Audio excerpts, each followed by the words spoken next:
Auditrices, auditeurs, bonjour, et bienvenue dans ce nouveau podcast Vox Agitam. Je m'appelle Julien Simon et je suis guide conférencier au sein de l'AGIT, l'association des guides interprètes du Tarn. Depuis quelques mois, les guides ne sont plus sur le terrain, mais ça ne nous empêche pas de partager avec vous notre passion. Ainsi, 2 fois par mois, nous vous avons proposé des podcasts sur nos différents réseaux sociaux, ainsi que sur YouTube, afin de vous faire passer un agréable moment en attendant la reprise de la saison touristique. Pour ce dernier podcast de la saison, je vous propose de parler un peu de cinéma. Je suppose que dans cette année 2020 si particulière, vous avez été nombreux à voir ou revoir, pourquoi pas, des films ou des séries pour lesquels vous n'aviez pas forcément le temps avant. Personnellement, j'adore les séries ou les films dits historiques, avec certains titres phares comme Gladiator de Ridley Scott, Braveheart de et avec Mel Gibson, Le Seigneur des Anneaux ou encore des péplums comme 300 et sa légendaire bataille des Thermopyles. Le genre historique est traité depuis l'invention du cinéma par les frères Lumière à la fin du 19e siècle, bien aidé par le contexte politique tendu de l'époque entre la France et la Prusse par exemple, puis par les questions autour de la béatification de Jeanne d'Arc en 1909. Mais savez-vous ce que ces œuvres ont en commun ? Elles ont toutes une vision erronée de l'histoire, ou plutôt de la réalité des époques retranscrites. Quand on parle de Moyen-Âge au cinéma, on imagine directement les croisades, les chevaliers en armure, les châteaux forts en pierre de taille, bref, l'aspect militaire. Instinctivement, on visualise plus le Moyen-Âge de Jeanne d'Arc que celui de Charlemagne, notamment à travers le cinéma américain, qui a souvent tendance à calquer les codes des XIVe et XVe siècles sur les 10 siècles de la période. Ajouté aux impératifs de production, voire aux désirs des acteurs eux-mêmes, on peut vite arriver à des contresens historiques. Nous allons en passer certains en revue aujourd'hui puisque je vous propose de plonger dans le monde merveilleux des clichés historiques au cinéma. Premier cliché, les sièges sont des batailles interminables. Oui, monsieur Peter Jackson, c'est vous que je regarde. Le Seigneur des Anneaux, sorti au début des années 2000 et 11 fois oscarisé, est probablement l'une des trilogies les plus épiques de l'histoire du cinéma. Ses scènes de bataille, ses musiques, sa direction artistique, son intrigue, son suspense, tout est réuni pour passer un très bon moment. Mais il y a un détail qui peut surprendre quand on s'intéresse un peu à l'histoire militaire, ce sont les scènes de siège. Pour les amateurs de la licence, je parle bien sûr du gouffre de Helm et de la dernière cité des hommes, Minas Tirith. La bataille du gouffre de Helm dure presque 40 minutes à elle seule. 40 minutes durant lesquelles le bien et le mal s'affrontent sur les remparts de la forteresse du Gondor, à grands coups d'épée, de volées de flèches et de murs qui explosent. Mais on ne peut pas blâmer Peter Jackson quand le cinéma au sens large fait l'amalgame entre siège et grande bataille, un peu comme dans Jeanne d'Arc de Luc Besson en 1999 ou très récemment la série Game of Thrones. Au cinéma, un siège se résume souvent à foncer dans le tas et tout détruire. Le but en réalité est de prendre la place forte avec le moins de pertes possible, mais à l'écran, le but est de vaincre l'adversaire le plus rapidement possible. Pour ce faire, on emploie les grands moyens, avec bien sûr la scène qui sent bon la testostérone, où les assaillants attaquent la grande porte avant de rentrer dans la ville, ou la forteresse. Les défenseurs sont alors à pied d'œuvre pour les repousser, et tout y passe. Des hectolitres de poids, des piscines olympiques d'huile bouillante, comme notamment dans Robin des Bois de Ridley Scott, ou la série Vikings. Mais alors pourquoi ? Parce que ça permet de faire de belles images, avec des explosions, du feu, de l'intensité dramatique. Mais que se passait-il réellement lors d'un siège ? Un château pouvait tomber de plusieurs façons, comme une attaque rapide, alors que les défenseurs n'étaient pas en position, par une sorte de cheval de Troie en soudoyant un traître à l'intérieur par exemple, ou encore par un siège long et méthodique. Il n'y a pas de règles de siège à proprement parler. Il y a des textes qui nous disent comment faire la guerre, mais qui ne donnent pas de manière unique, de manière fermée de faire un siège, bien au contraire. Alors malheureusement, on ne jetait pas ses réserves d'huile sur l'assaillant. Ça rend bien à l'écran, mais l'huile était bien trop précieuse pour être gaspillée.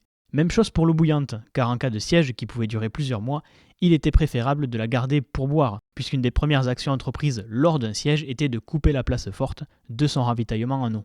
Par exemple, lors de la première croisade, le siège de la ville d'Antioche dure entre octobre 1097 et juin 1098. Imaginez jeter vos réserves d'eau pendant 8 mois sur l'assaillant.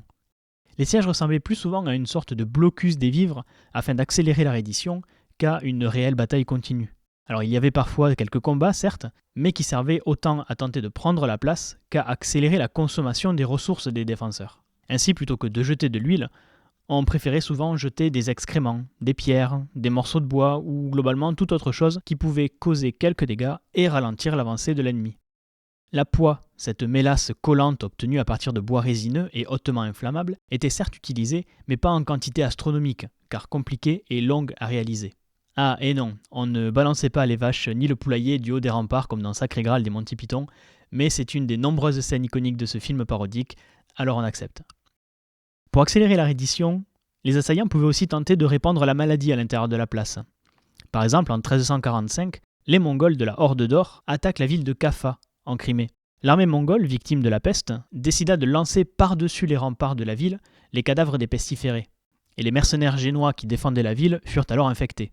En fuyant, ils répandirent la maladie via la route de la soie dans l'Europe occidentale, causant ensuite la terrible peste noire du milieu du XIVe siècle qui décima entre 30 et 50% de la population européenne de l'époque. À partir du XIVe siècle et l'arrivée massive de l'artillerie, les techniques de siège et de défense vont considérablement évoluer. Et le cinéma s'adapte à cette historicité. Adieu la grande porte et bonjour la poudre à canon. Alors, avant l'artillerie, nous vient une question. Comment brise-t-on un siège ?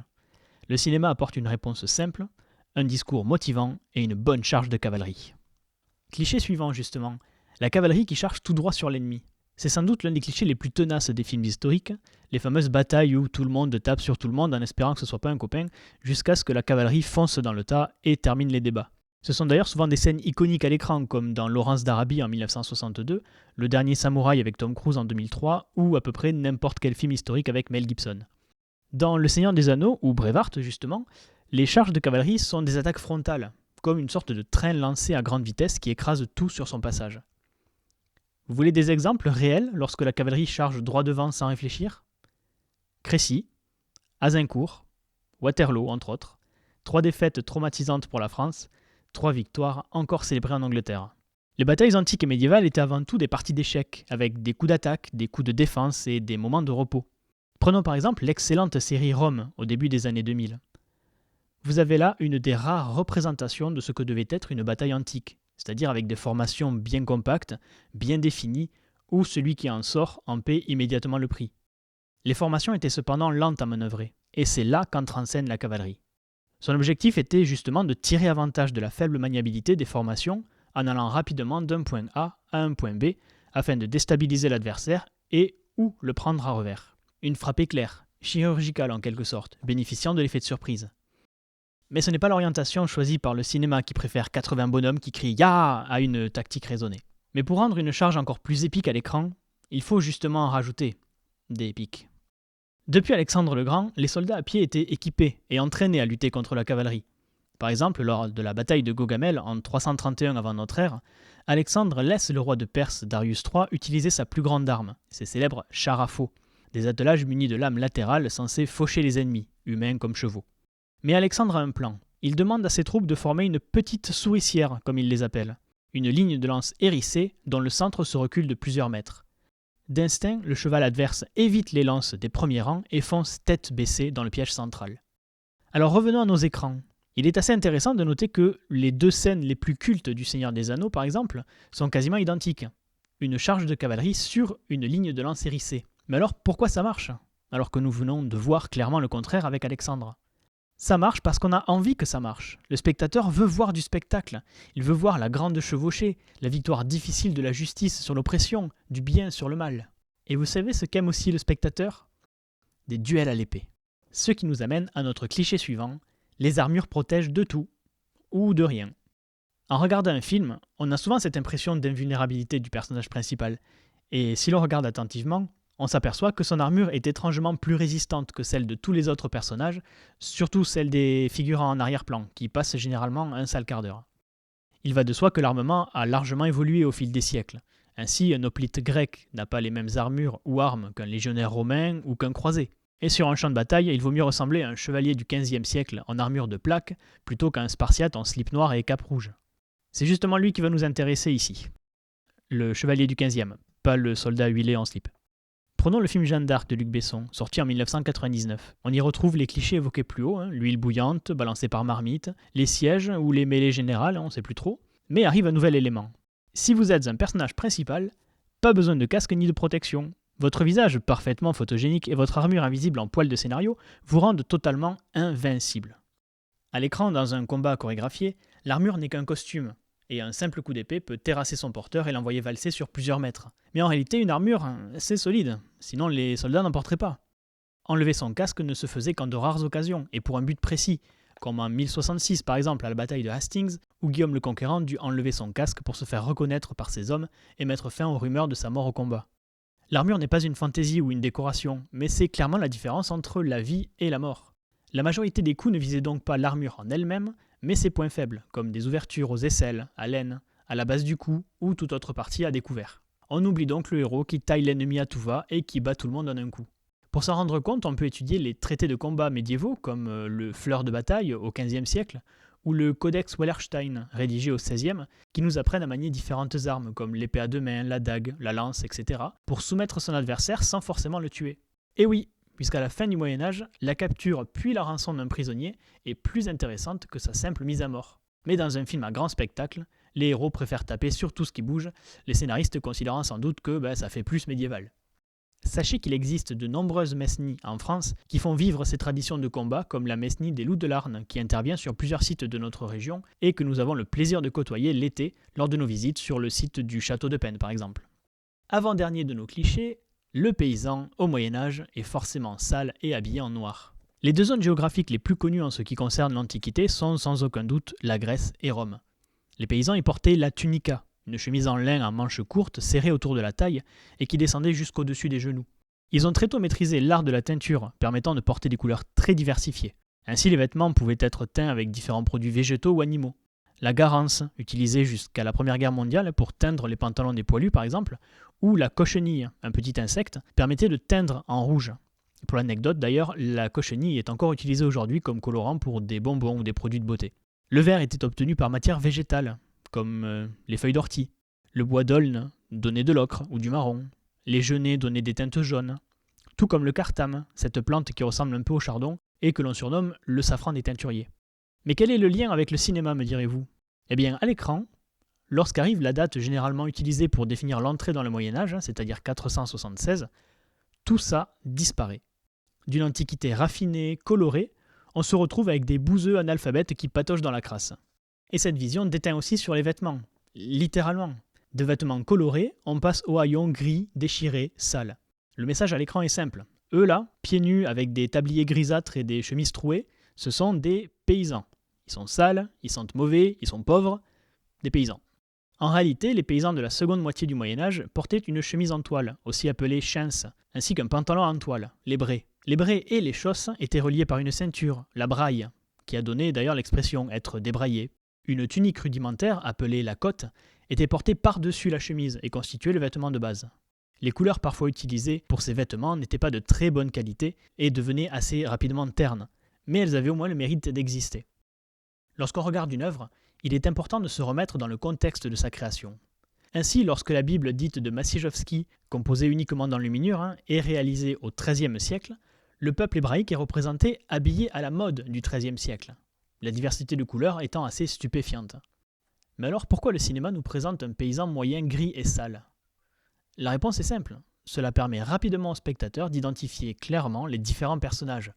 Le héros est bien habillé, propre sur lui, le méchant est toujours en noir et fait des trucs de méchant, le seigneur vit dans son château et le pécore vit dans la boue.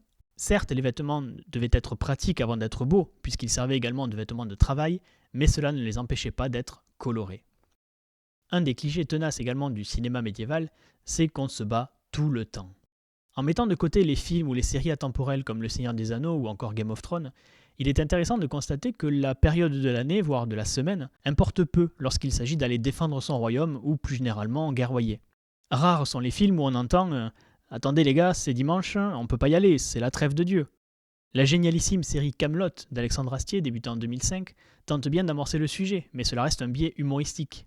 Il faut bien garder en tête que le cinéma est un art international, et qu'il est assez complexe pour un public non européen, américain par exemple, de comprendre les codes d'une zone géographique ou d'une période qu'ils n'ont pas connue. À l'écran, on peut quasiment comparer cette guerre médiévale de tout instant à nos deux guerres mondiales, où les soldats n'avaient pas le luxe d'avoir des jours de paix par consensus.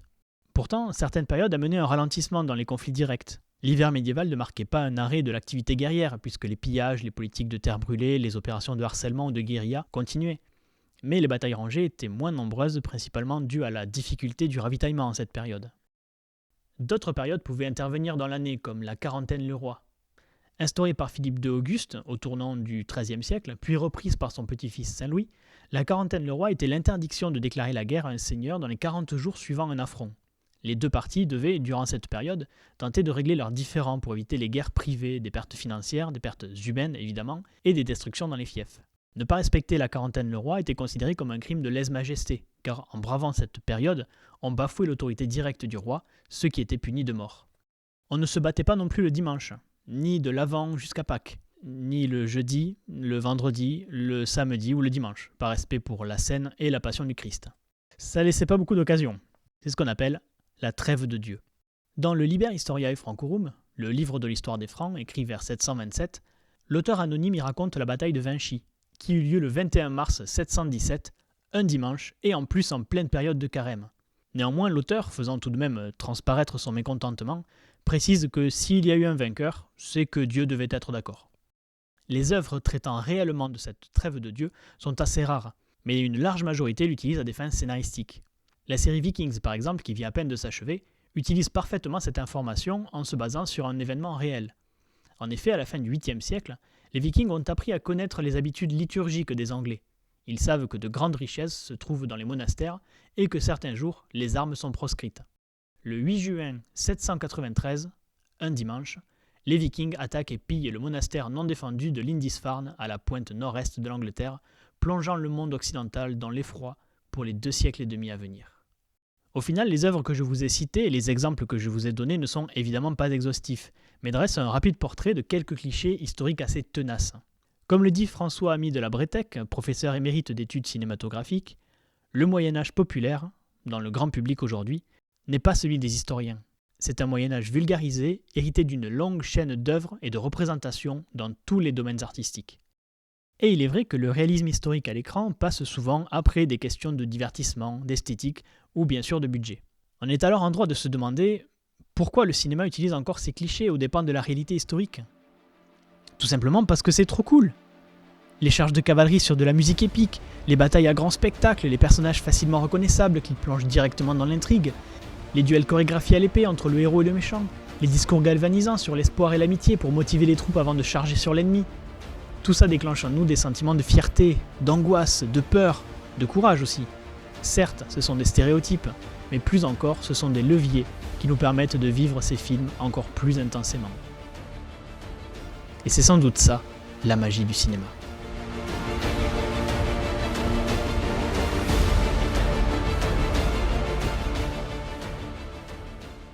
Ceci marque la fin de nos podcasts.